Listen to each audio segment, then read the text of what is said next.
Good morning, everyone. I'm Vimala, and today is March the 1st. So, let's get started. I know everybody's still focused on the news, and I hope you're still praying and dedicating merit to the people in Ukraine, to the oppressors, and to the victims. We have to remember this is part of loving kindness practice too.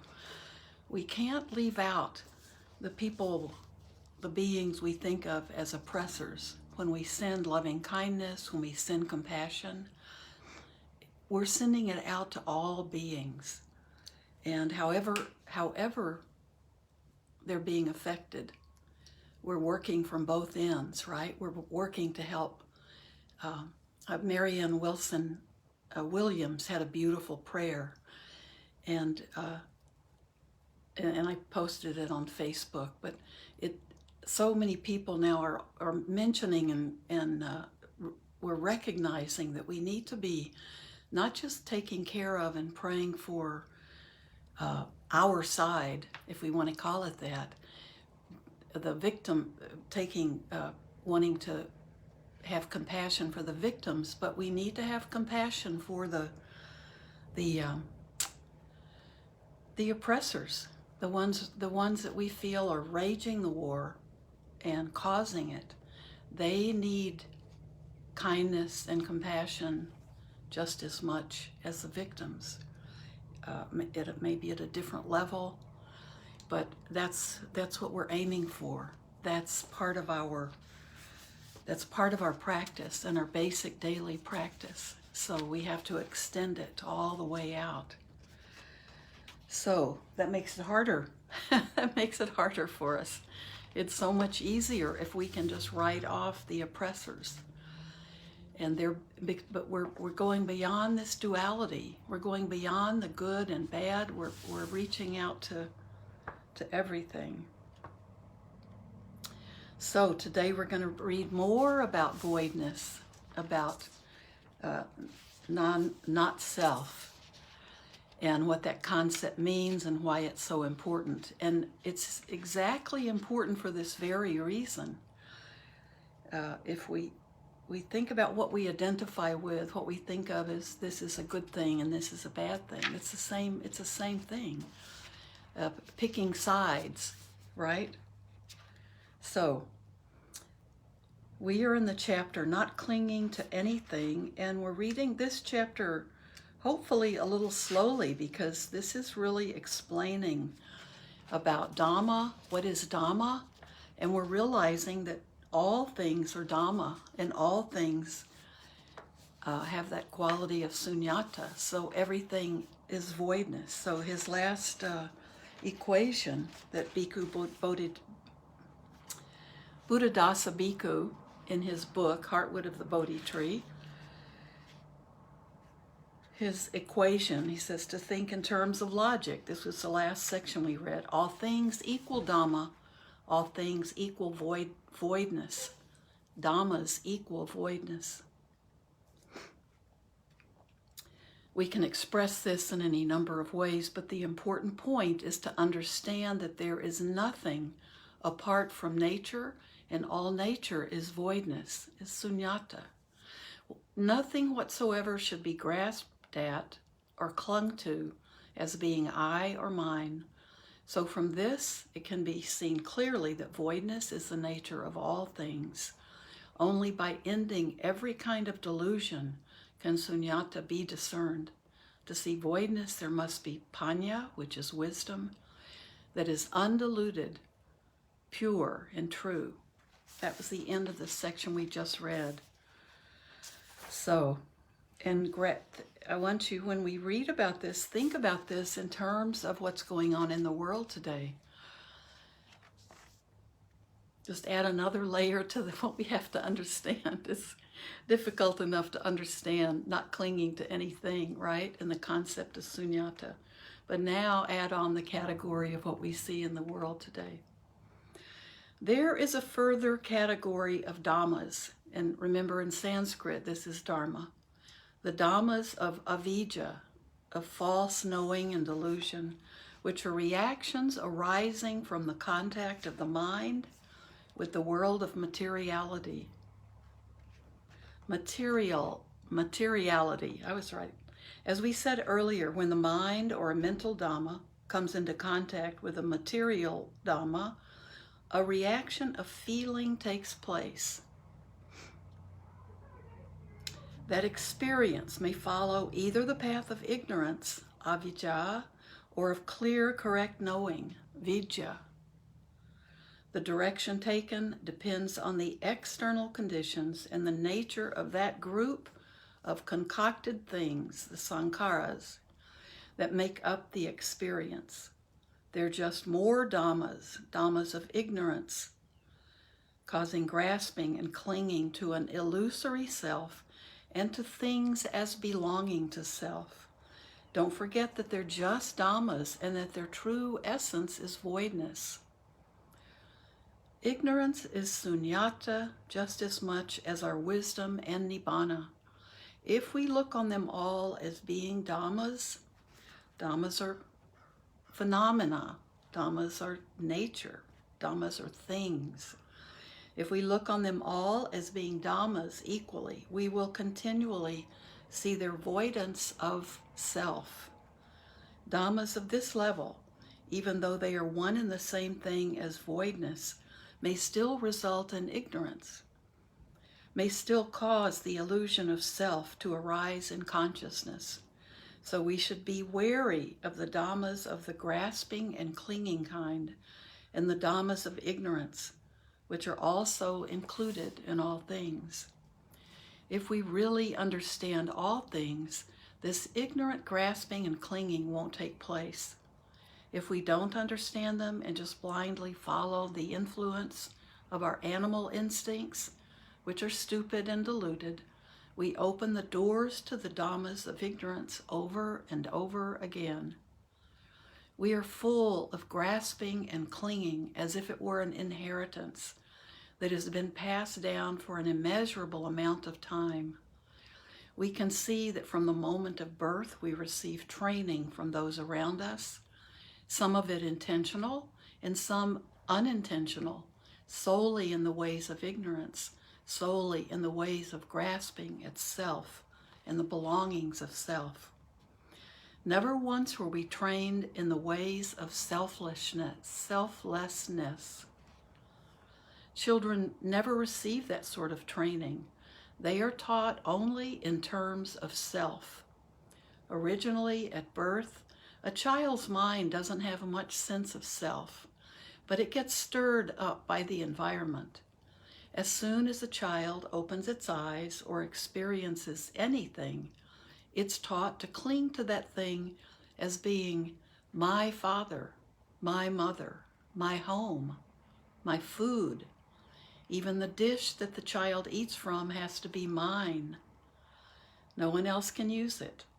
This unintentional process, the arising, development, and growth of the child's ego consciousness, occurs continually according to its own laws. By the time the child has grown into an adult, she or he is stuffed full of attachment and the mental defilements that it brings, that it causes. So one of those causes for mental defilements, and this sentence is important because we've been reading a lot about defilements in the book group and the sutta study. By the time the child has grown into an adult, she or he or they is stuffed full of attachment and the mental defilements that it causes. So for us, ego is life. Life is ego.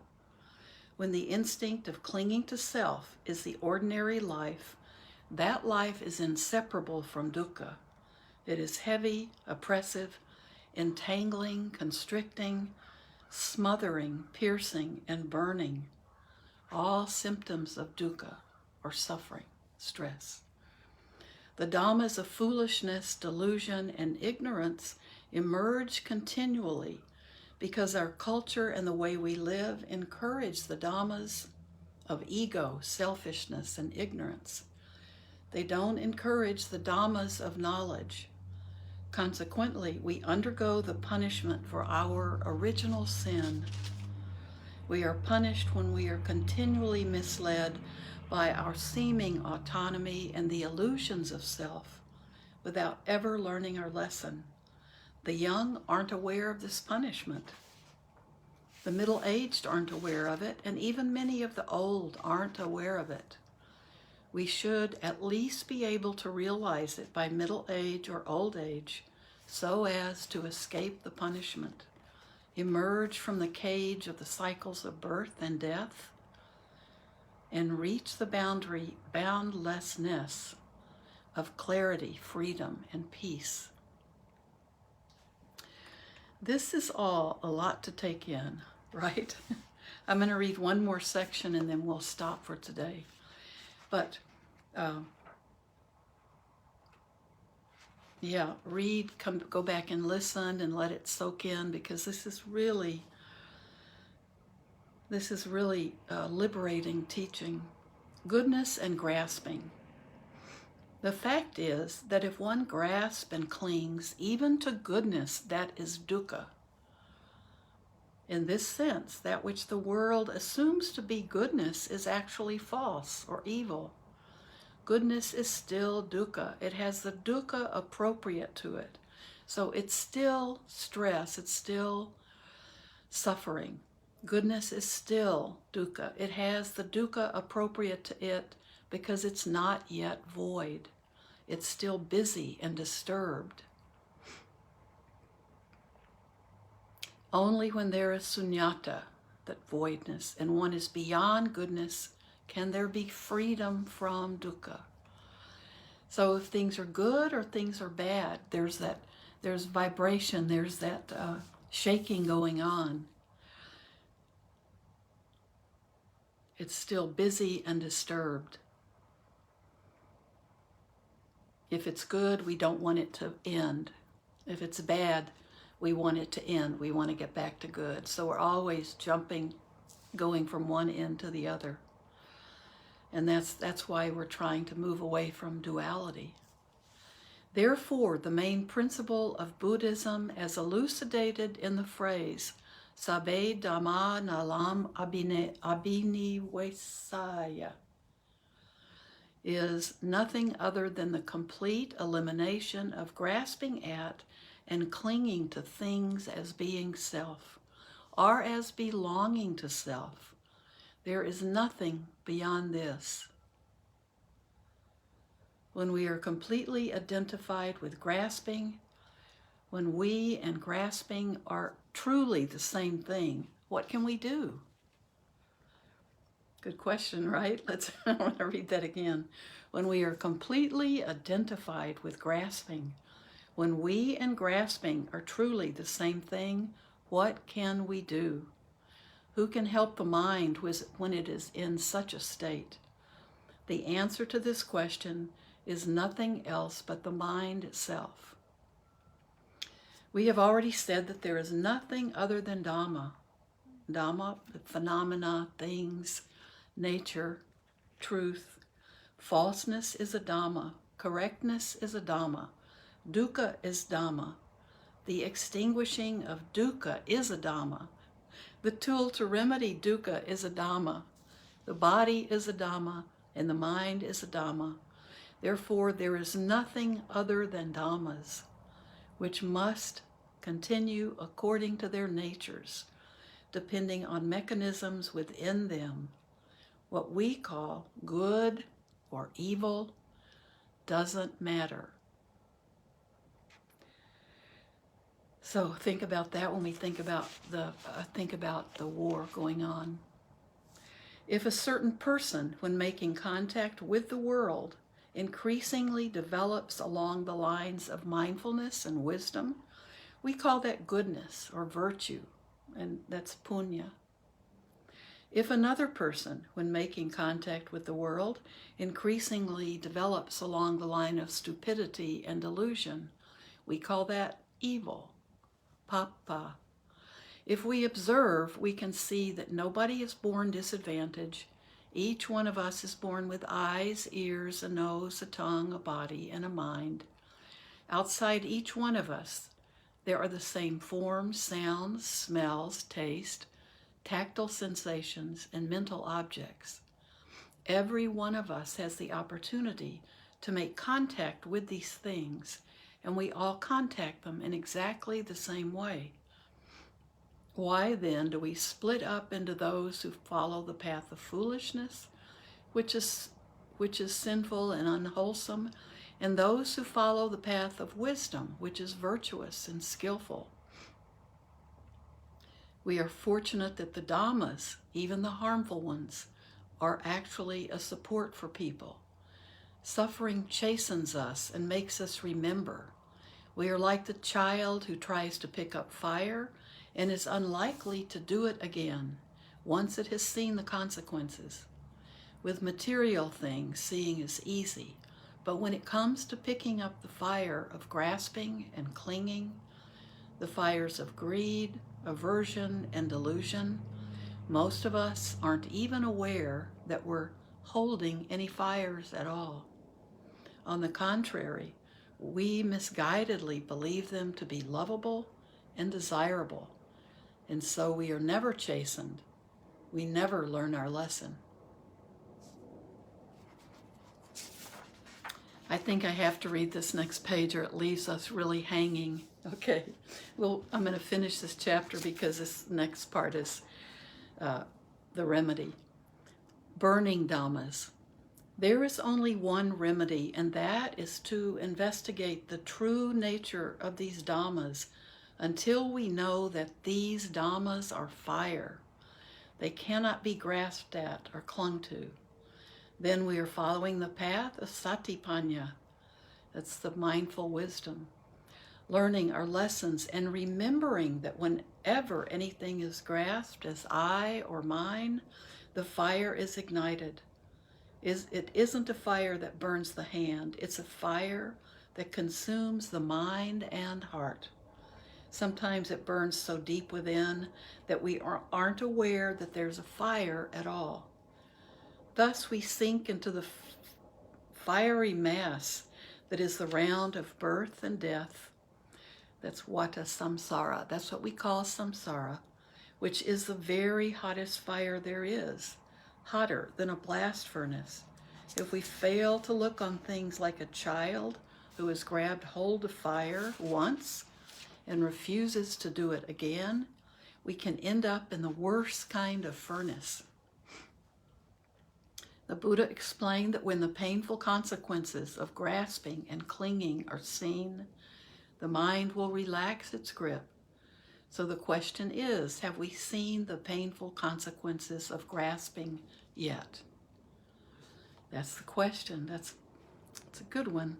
The question is, have we seen the painful consequences of grasping yet? If we haven't, then we haven't relaxed our grip. And if we haven't relaxed our grip, then we are not void. On another occasion, the Buddha taught that whenever one sees sunyata, or the voidness, then one finds contentment in nibbana. At that moment, we find contentment in nibbana or nirvana. Only when one begins to see the non-existence of self will the mind learn to find contentment in the experience of nibbana. Anything that can be known through the eyes, ears, nose, tongue, body, or mind is called that experience. Ayatana is the word for experience. Nibbana is called an ayatana here because it is merely another Dhamma that can be experienced. How can we be so foolish as not to see it? We will be able to know it from the moment we see the state void of self. Because on the relaxation of grasping and clinging, we will be content with the experience that is Nibbana. But it's difficult. As I've said, our life is one of constant grasping. When there is no abatement of that grasping, there is no voidness. And so no contentment in the experience of Nibbana. We can see the truth of this point by taking a look at other religions. Other religions do not have the term grasping at and clinging to the words I and mine. Why is this so? Because they teach a self to be grasped at and clung to. Because they do not regard such grasping as wrong, it becomes right. In fact, it becomes the goal of that religion or sect. They teach the attainment of self. In Buddhism, however, attachment to self is specified as a defilement, as foolishness and delusion. The Buddhist practice lies in its complete relinquishment. Consequently, the complete teaching of anatta, not self, is found only in Buddhism. Unlike the sects that teach a self to be grasped at or to be attained, we teach the complete destruction of the sense of self. The aim of this teaching is to perceive the state of anatta, the condition found in all things of being void of self. Only Buddhists talk about anatta. Knowledge and understanding of it can arise only in those people who have been taught that all things are not self and should never be grasped at or clung to. If one is taught that there is a self that must be grasped at and clung to, there is no way one can practice to realize the sunyata of self. We must realize, and sunyata is voidness. We must realize that just as it is necessary to see the danger of fire in order to be afraid of being burnt, so we must also see the danger of the fires of greed, aversion, and delusion, and of clinging to self, which is the root cause of all fires. Then we become gradually bored with and averse to these fires. We are able to relax our grip on them and never think of lighting any more fires.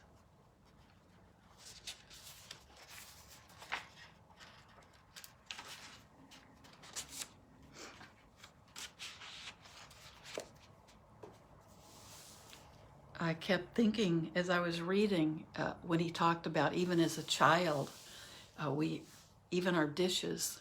So I had a, I don't know why you give a child like a porcelain dish, but it's very popular. I had one that had was a little plate, and it had I go here, says the fork, and I go here, says the spoon. The fork on the left and the spoon on the right. I was beginning to learn manners even as a very small child. And I carried that around with me, in stuff, in my belongings for forever. And at one point, a friend accidentally dropped it, was looking at it because, it was from her generation too. She was looking at it and dropped it and broke it. And she was such a dear friend, and it was almost impossible for me to forgive her for that. And she was able to mend it, but that wasn't good enough for me, because that was my plate. That was my childhood. And years later, actually just maybe 4 or 5 years ago, she found that same plate at an antique store, and she sent it to me. And when I got it, I thought, well, she must have mended my broken plate and did such a great job of it. And I had almost forgotten about it, but certainly not completely, because the minute I saw it, I recognized it.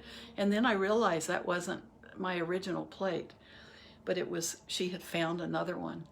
And I think it scarred both of us. It was, thank goodness we're still really dear friends, but I was very attached to that being my plate. It was like it was like she broke apart a part of my childhood. And it was a plate that probably thousands and thousands of other children had. The same plate. beautiful, it's lovely, but it was just a plate. So, yeah, we're immediately began to, that's what we're taught from the time we're born, to learn what I and mine, and we know soon who our people are, right? We know mother and father. So it's yeah, Diane, I agree, Diane. These are very difficult concepts, and they cause us all a lot of suffering because we grow up in this culture. And I think that's why, when we really understand these concepts, then we allow them to penetrate.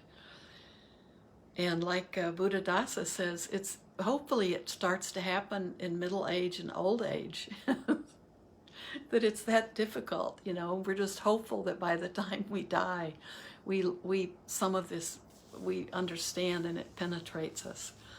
But I think when we're looking at war, and we're looking at even sending loving kindness to our difficult people, it's very hard.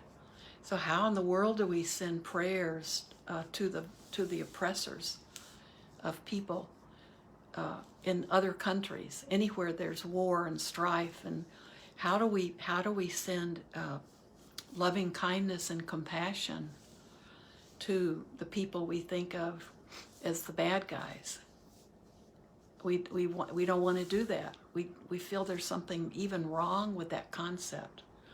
So that's something we can look at. It's very hard to look at it. But we see it. If we look at it, even in our own country, it's hard to send. It's even with if we have a neighbor that causes us grief, it's hard to send loving kindness to them. Yes, and Heather's saying it's hard, but they probably need it the most. And we know that that's when we are transforming from within and change ourselves, see the changes it brings in ourselves. We know that we've seen our own hearts change, and it's from what we've worked really hard to understand and allow to sink in, and then we see it. And so why wouldn't we want to send those same good thoughts of compassion and loving kindness to people that we think are doing evil? Well, obviously there's something that they haven't seen the good in themselves, so they haven't seen the good in other people. So this is definitely something we need to work with, because it's so ingrained in us, it's so part of us, that it's what keeps us on this whole wheel of samsara. And when we think about equanimity, it's that being able to step back. Yeah, I know, that little Vimala and her cute plate.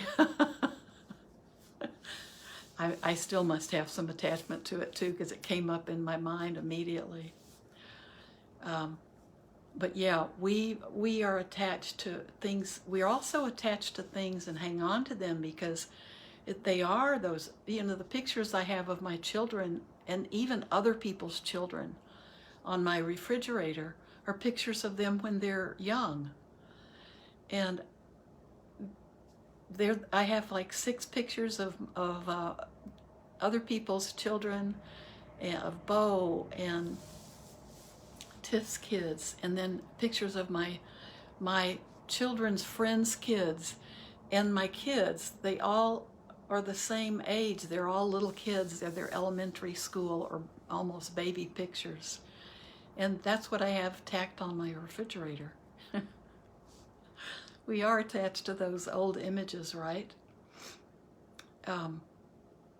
So yeah, this is a lot to work with, and this is, I think it's important that he's talking about. This is a concept that is unique to the Buddha's teachings, and so it may be very different from your own. If you aren't Buddhist, it may be very different.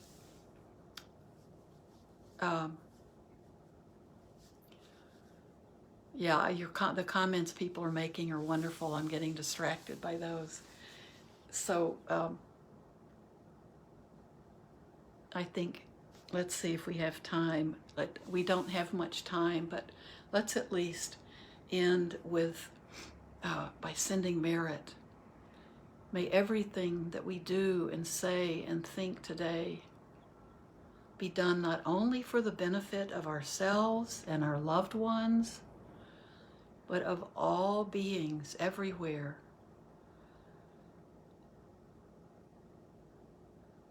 In all countries torn with war and famine and disaster, may we share the merit of everything that we do, with the good and the bad, with the oppressor and the victim.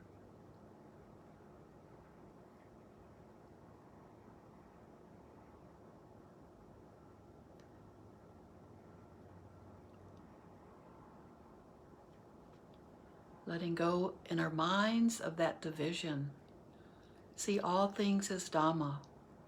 See all beings as Dhamma.